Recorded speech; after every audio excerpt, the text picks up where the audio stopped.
Nagmotor mga katropa. Ingong gidunggap. Saya gikalalis mga higala. Nahitabo kini sa Dakbayan sa Naga. Detalye sa report sa nato kini pinagi sa pagpamati ni katropag June 14. Live report.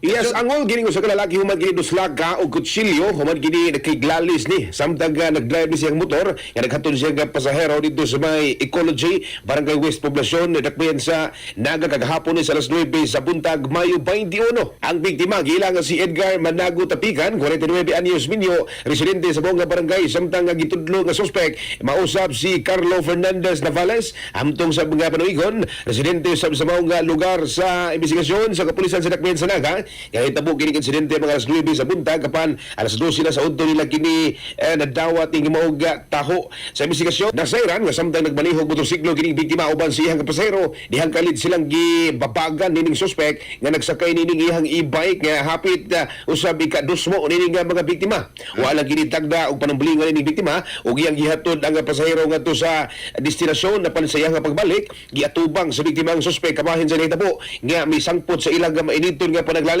sa kasuko sa suspek giingong gikuha gini sa iyang kutsilyo dayong dunggab tumong sa uno nining biktima pa nakalikay ang gining biktima pa naigol gihapon gining iyang baga tungod sa kadlok nining biktima midagan dayon ang biktima aron makalingkawas samtang usa sa mga security guard nga miduol sa mga lugar nga mo hinungdan usab sa pag-ikyas nining suspek gidala dayon ang biktima ngadto sa duol katambalanan samtang gining suspek gipangita pa karon sa kapulisan. Mga katropa yo kalimot pagtumarog santon vitamin C ang alkaline nga vitamin C alang sa kay usang Pilipino para sa Pilipinas inyong katropa June 14 sa FM News. XFM report. Cellphone Plus Gold, mapalit sa mga butika sa inyong lugar.